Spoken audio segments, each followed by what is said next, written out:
Assalamualaikum warahmatullahi wabarakatuh. Perkenalkan, saya Zakir Van Subagio dengan NIM 124430086. Halo, perkenalkan nama saya Amanda Yolandani dengan NIM 124430078. Izin memperkenalkan diri, nama saya Nurupita dengan NIM 124430017 dan kami dari kelompok 9 kelas Elektronika RC. Dan di video kali ini kami akan menjelaskan tentang bagaimana penerapan sensor DHT menggunakan ESP32 untuk disambungkan kepada IoT atau Internet of Things. Silakan menyaksikan. Nah, di sini aku bakal merangkai untuk ESP dengan DHT-nya ya. Jadi di sini kita pakai aplikasi software Walkly, dimana di sini kita udah nyiapin ESP-nya. Terus kita bakal nambahin sensor DHT-nya. Nih ya. Nah, sebenarnya untuk rangkaian ini simple banget ya, karena kita cuman nyambungin DHT dengan si ininya aja, dengan si ESP-nya aja. Untuk yang ini kita bakal sambungin ke ground.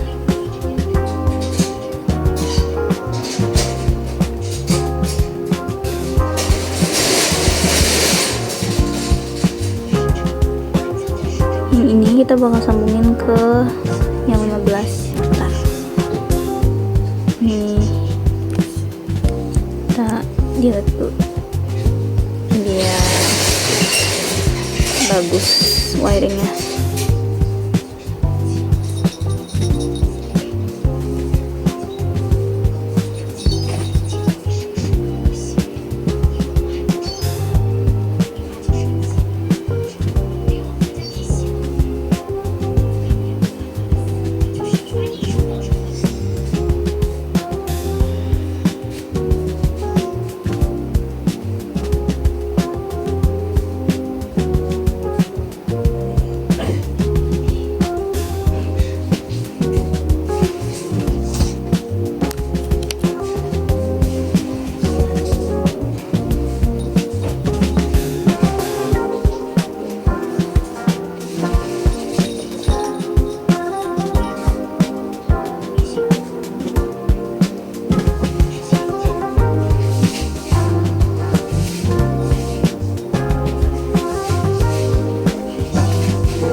Dan ini VCC-nya kita sambung ke sini.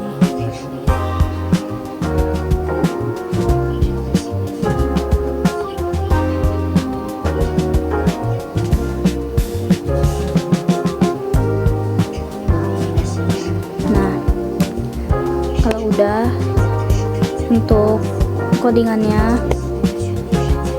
ini udah aku siapin dari notepad. RLC, terus ini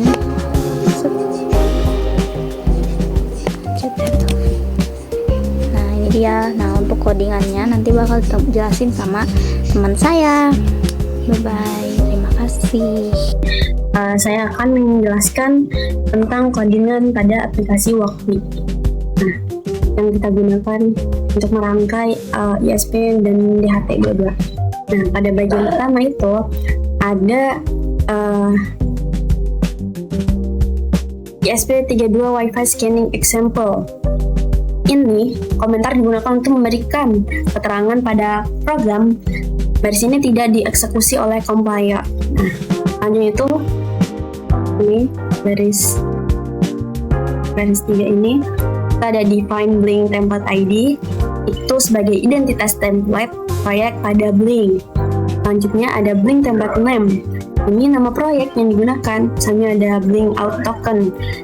Ini tuh token autentikasi untuk menghubungkan ESP32 ke akun Blink. Selanjutnya itu ada baris ini.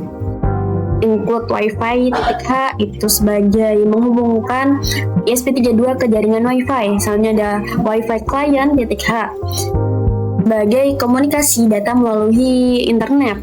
Misalnya ada Blink Simple ESP32.h. untuk menghubungkan ESP32 itu dengan platform Blink. Misalnya ada DHT-H, membaca data dari sensor DHT22.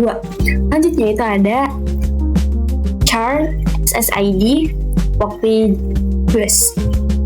Ini maksudnya itu yang kan sini ada SSID. Nah, satunya itu ada chart test.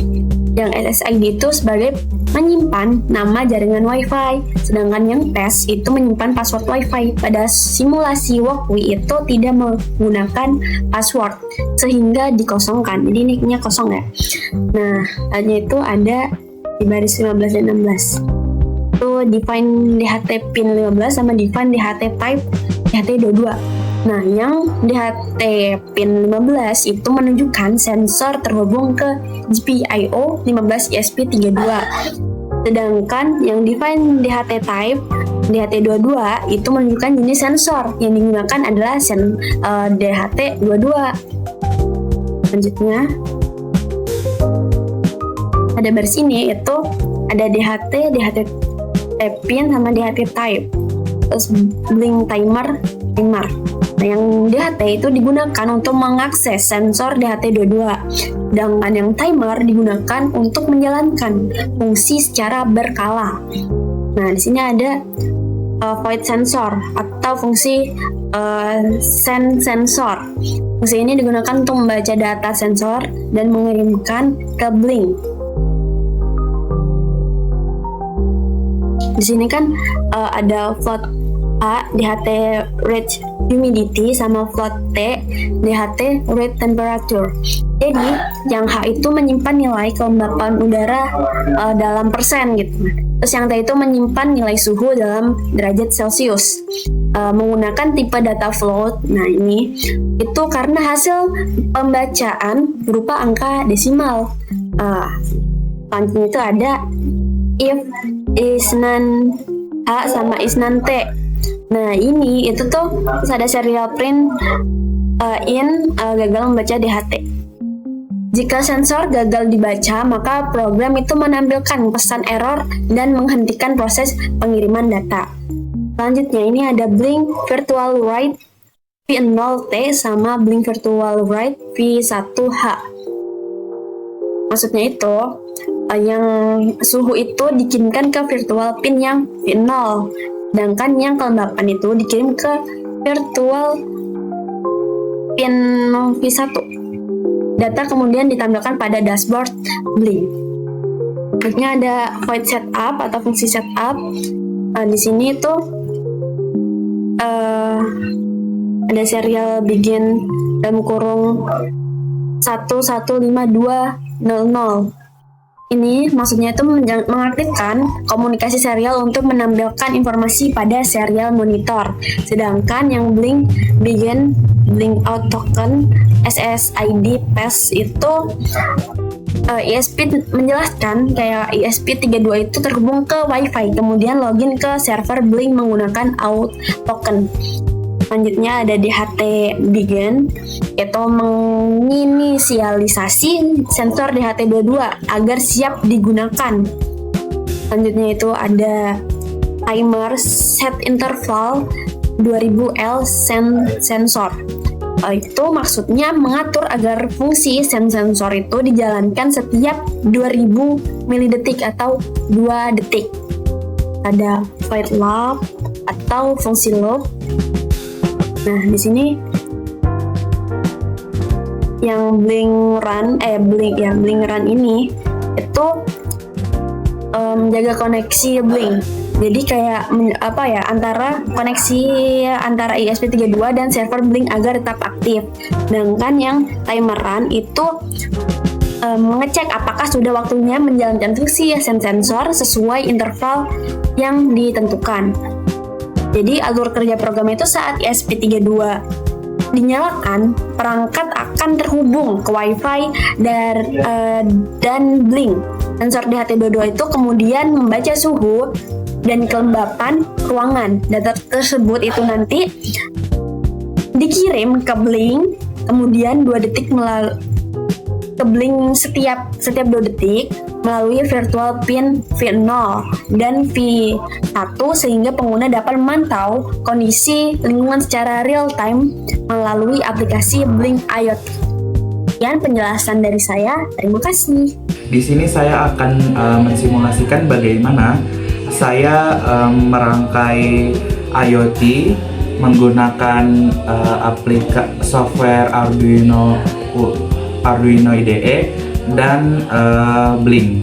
Nah, untuk rangkaiannya, yang pertama itu kita bisa menaruh sensor DHT-nya. Selanjutnya di sensor DHT itu ada bagian plus, out, dan minus. Yang plus itu kita sambungkan ke 3,3 volt, yang out itu kita sambungkan ke pin 26, yang minus itu kita sambungkan ke ground. Mari kita sambungkan.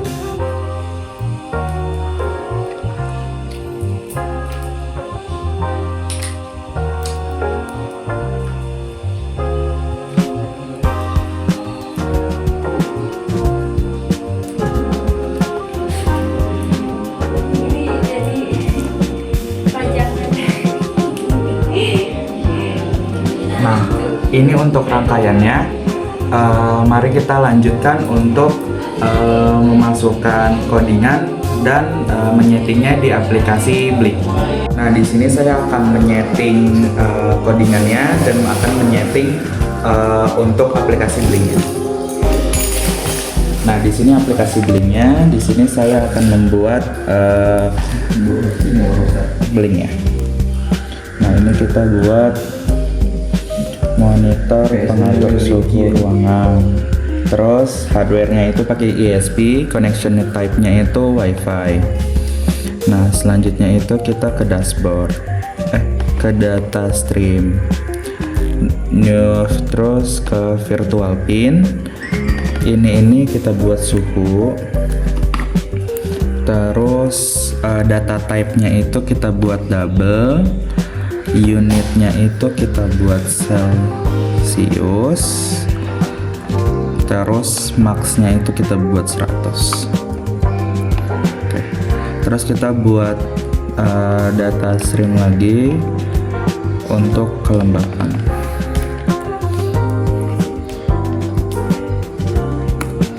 Kelembapan datanya itu pakai data integer, unitnya itu percentage percent.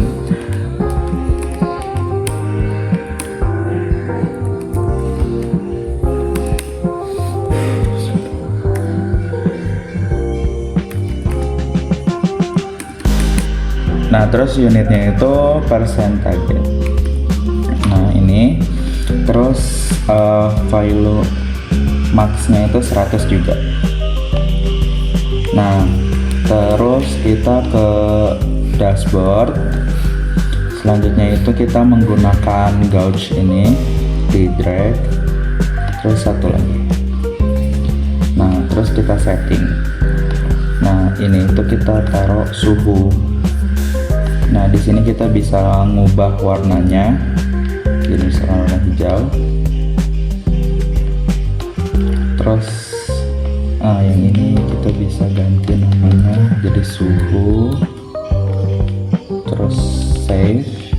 Terus yang di sini itu kita bisa ganti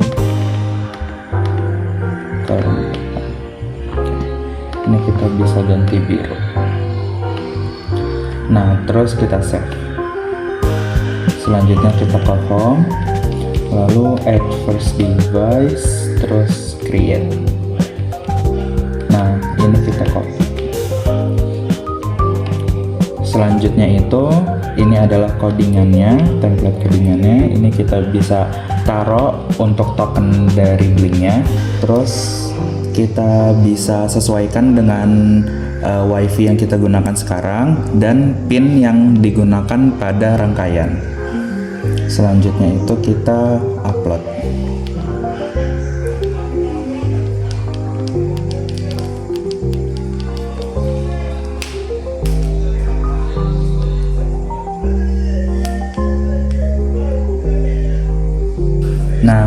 ini itu sudah done uploading. Kita bisa lepas dari tombol bootnya. Selanjutnya itu kita bisa cek di serial monitor.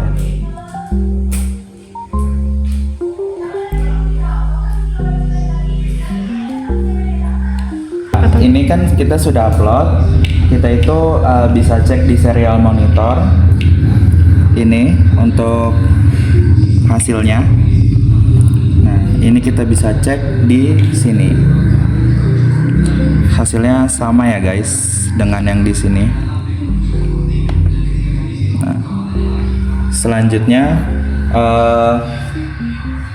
nah ini adalah kita bisa monitor data dari HP juga, bisa dari webnya. Jadi dengan ini rangkaian kita itu bisa dibilang sebagai IoT gitu guys. Nah, pada tugas ini kami membuat sistem monitoring suhu dan kelembapan ruangan berbasis Internet of Things atau IoT menggunakan ESP32, sensor DHT11 dan juga platform Blink.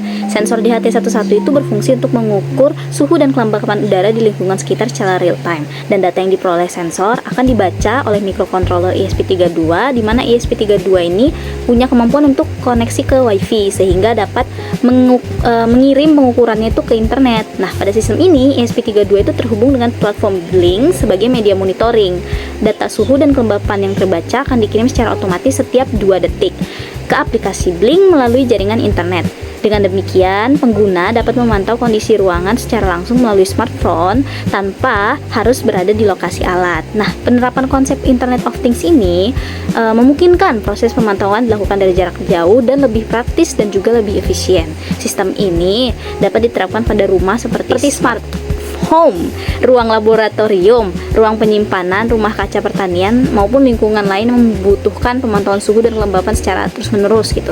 Nah, jadi dari tugas ini itu dapat ditunjukin bahwa sensor, microcontroller, serta koneksi internet pada aplikasi IoT itu bisa bekerja sama dengan baik untuk menghasilkan sistem monitoring yang sederhana namun bermanfaat.